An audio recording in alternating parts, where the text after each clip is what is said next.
Shalom, Assalamualaikum warahmatullahi wabarakatuh. Om Swastiastu, Namo Buddhaya, Salam Kebajikan. Perkenalkan, nama saya Salom Karunia Rembet dengan NIM 2214201162, kelas A6 Keperawatan semester 2. Program studi Ilmu Keperawatan Universitas Pembangunan Indonesia Manado.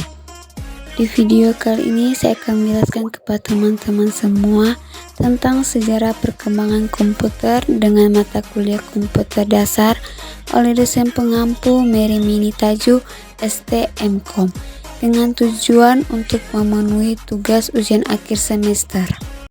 Kita masuk ke pembahasan pengertian komputer. Komputer adalah alat yang dipakai untuk mengolah data menurut prosedur yang telah dirumuskan. Kata komputer semula dipergunakan untuk menggambarkan orang yang pekerjaannya melakukan perhitungan aritmatika dengan atau tanpa alat bantu. Tetapi arti kata ini kemudian dipindahkan kepada mesin itu sendiri. Sejarah komputer. Saat ini komputer sudah semakin canggih, tetapi sebelumnya komputer tidak sekecil, secanggih, sekeren, dan seringan sekarang. Dalam sejarah komputer, ada beberapa generasi dalam sejarah komputer. 1. Alat hitung tradisional dan kalkulator mekanik. Komputer sebagai alat hitung tradisional. Alat hitung tradisional dan kalkulator mekanik abacus yang muncul sekitar 5.000 tahun yang lalu di Asia Kecil dan masih digunakan di beberapa tempat hingga saat ini, dapat dianggap sebagai awal mula mesin komputasi. Komputer generasi pertama. Dengan terjadinya Perang Dunia Kedua, negara-negara yang terlibat dalam perang tersebut berusaha mengembangkan komputer untuk mengeksploitasi potensi strategis yang dimiliki komputer. Hal ini tentu saja meningkatkan pendanaan pengembangan komputer serta mempercepat kemajuan teknik komputer. Pada tahun 1941, Konrad Zuse, seorang insinyur Jerman, membangun sebuah komputer C3 untuk mendesain pesawat terbang dan peluru kendali. Komputer generasi kedua. Pada awal tahun 1960-an, mulai bermunculan komputer generasi kedua yang sukses di bidang bisnis, di universitas dan di pemerintahan. Komputer-komputer generasi kedua ini merupakan komputer yang sepenuhnya menggunakan transistor. Mereka juga memiliki komponen-komponen yang dapat diasosiasikan dengan komputer pada saat ini.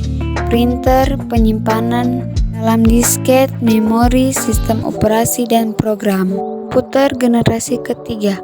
Para ilmuwan kemudian berhasil memasukkan lebih banyak komponen-komponen ke dalam suatu chip tunggal yang disebut semikonduktor. Hasilnya, komputer menjadi semakin kecil karena komponen-komponen dapat dipadatkan dalam chip. Kemudian komputer generasi ketiga lainnya adalah penggunaan sistem operasi yang memungkinkan mesin untuk menjalankan berbagai program yang berbeda secara serentak dengan sebuah program utama yang berfungsi untuk memonitor dan mengkoordinasi memori komputer. Komputer generasi keempat. Pada tahun 1981, IBM memperkenalkan penggunaan personal komputer atau PC untuk penggunaan di rumah, kantor, dan sekolah. Jumlah PC yang digunakan melonjak dari 2 juta unit pada tahun 1981 menjadi 5,5 juta unit pada tahun 1982. 10 tahun kemudian, 65 juta PC digunakan. Komputer melanjutkan evolusinya menuju ukuran yang lebih kecil dari komputer yang berada di atas meja, menjadi komputer yang dapat dimasukkan ke dalam tas atau laptop, atau bahkan komputer yang dapat digenggam atau palm top. Komputer generasi kelima. Mendefinisikan komputer generasi kelima menjadi cukup sulit karena tahap ini masih sangat mudah. Contoh imajinatif komputer generasi kelima adalah komputer fiksi HAL 9000 dari novel karya Arthur C. Clarke berjudul 2001 Space Odyssey. HAL menampilkan seluruh fungsi yang diinginkan dari sebuah komputer generasi kelima dengan kecerdasan buatan. HAL dapat cukup memiliki nalar untuk melakukan percakapan dengan manusia, menggunakan masukan visual, dan belajar dari pengalamannya sendiri. Yang terakhir yaitu komputer generasi masa depan. Secara prinsip, ciri-ciri komputer masa mendatang adalah lebih canggih dan lebih murah, dan memiliki kemampuan diantaranya melihat, mendengar, berbicara, dan berpikir, serta mampu membuat kesimpulan seperti manusia.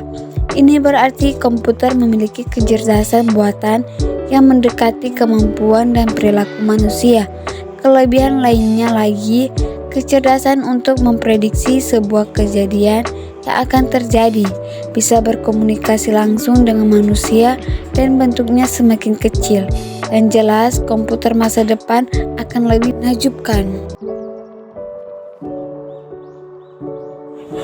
Buat teman-teman yang baru lulus SMA atau SMK dan masih bingung mencari tempat kuliah yang terjangkau, fasilitas memadai, dan pendidik profesional, saat ini saya ingin mengajak teman-teman semua untuk berkuliah di Universitas Pembangunan Indonesia Manado atau yang lebih dikenal dengan UNPI.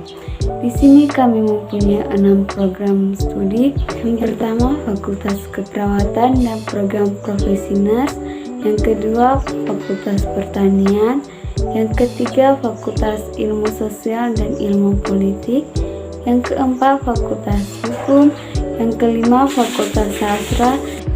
Dan yang keenam, Fakultas Teknik. Kampus kita juga mempunyai program beasiswa dan bidik misi.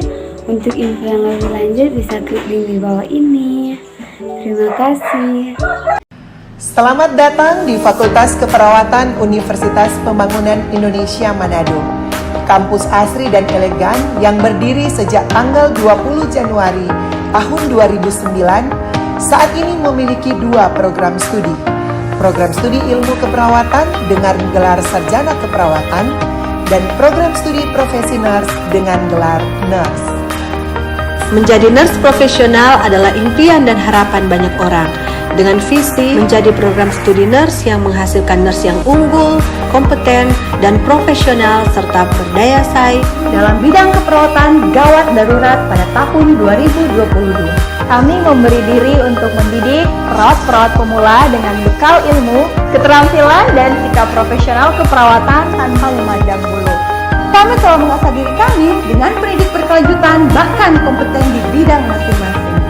Bagi putra-putri bangsa yang rindu untuk mengabdi dirinya melayani negeri, melayani orang-orang yang membutuhkan pertolongan dalam bidang kesehatan khususnya keperawatan, jangan ragu-ragu, tetapkan pilihan Anda dengan semangat. Baku-baku bantu, baku beki pandai. Kami siap mencetak Anda menjadi nurse profesional.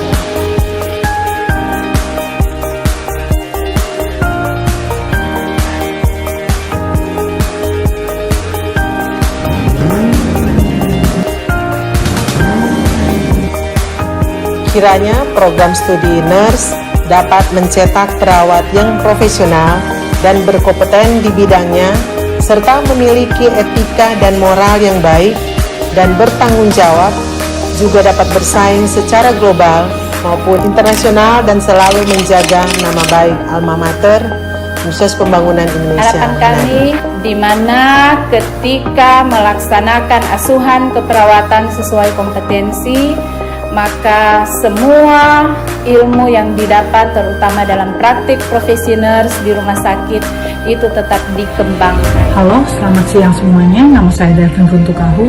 Saya lulusan profesi nurse UNPI. Sekarang saya bekerja di Hamilton, New Zealand. Dan pekerjaan saya itu dealing with people with disabilities and mental health issues. Di dalam video ini, I would like to share with you how UNPI had given me options, updates, especially supports from the time I was studying till I get my registration. I would like to give my appreciation buat para dosen dan tata usaha, terutama buat Ibu Dekan yang selalu encourages us to do better. And not only that, they will do whatever they could to help us when needed. So UNPI, you've done so well. And I'm telling you this, I am a proud alumni. Thank you and have a good day. Saya Joyke James Lumatau. Saya adalah alumni UNPI Manado tahun 2016.